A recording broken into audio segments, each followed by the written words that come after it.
నమస్తే. మొక్కలని చూస్తుంటే నల్లేరుది బాగా పాకిపోయింది. నల్లేరుది పెట్టేటప్పుడు కూడా నాకు తెలియదు దీనివల్ల ఇన్ని ఉపయోగాలు ఉన్నాయని.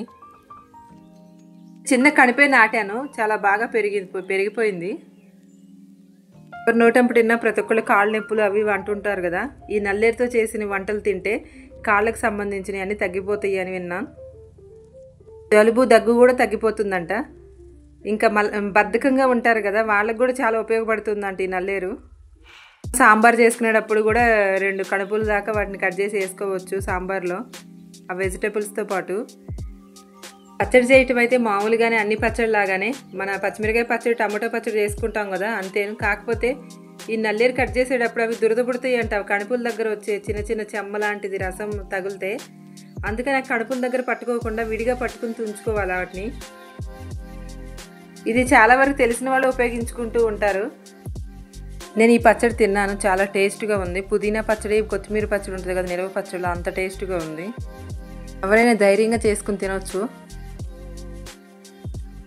వాటికి సైడ్లు పీస్ లాగా ఉండేది తీసేసేయాలి. ముందైతే చేతులకు ఆయిల్ రాసుకోవాలి, లేకపోతే అవి దురద పుడతాయి అంట.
ఆ మొత్తం ముక్కలన్నీ అలా సైడ్లన్నీ పీసులు తీసేసుకోవాలి.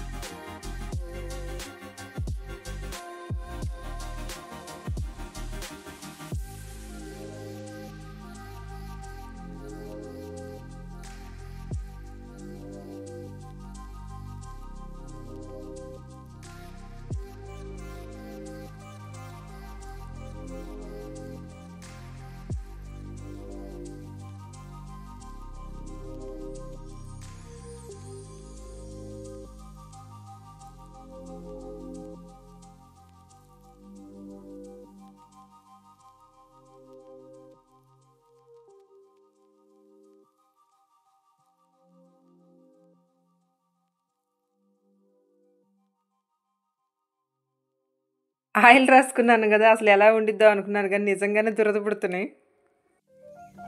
నేను ఇంకా ఆయిల్ ఎందుకులే కొన్నే కదా అనుకున్నాను, కానీ అయిపోయేదాన్ని రాసుకోవడమే సేఫ్ అయింది.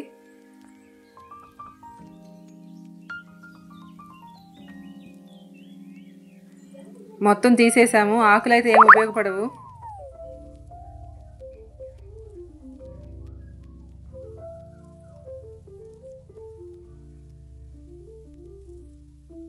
కొంచెం సాల్ట్ వేసుకుని అన్నీ ఒక 4-5 సార్లు నీళ్లు పోసి శుభ్రంగా కడిగేసుకోవాలి.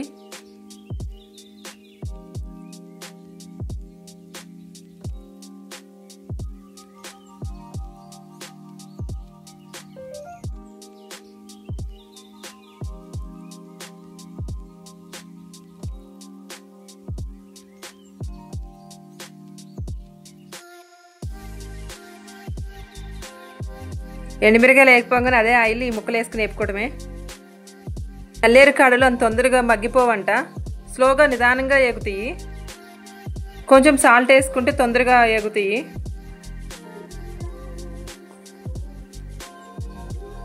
బాగానే టైం పడుతున్నాయి, ఎగట్లేదు. కాసేపు మూత పెట్టేసి పక్కకి, ఎగట్లేదని ఇంకా కొంచెం నూనె వేసాను.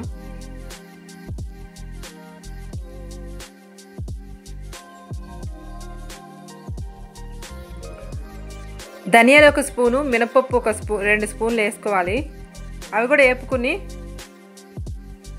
ఆ పచ్చడి వాటిలో వేసేసుకోవాలి. కొంచెం చింతపండు వేయాలి, చిన్నులపాయలు, జీలకర్ర మొత్తం వేసుకుని మిక్సీ వేసేసుకోవడమే.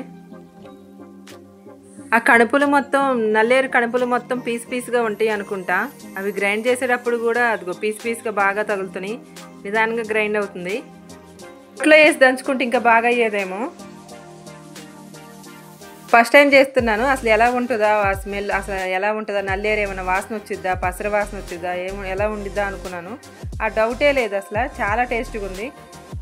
కొత్తిమీర, పుదీనా నిల్వ పచ్చళ్ళు ఉంటాయి కదా, అంత టేస్ట్గా ఉంది. చింతపండు కూడా వేసాం కదా, చాలా బాగుంది. పచ్చడి అయితే వేరే లెవెల్ అసలు. ఇంకా చూస్తుంటే నోరు ఊరిపోయింది. ఇలా కాదులే అనేసి అన్నంలో వేసేసుకుందాం.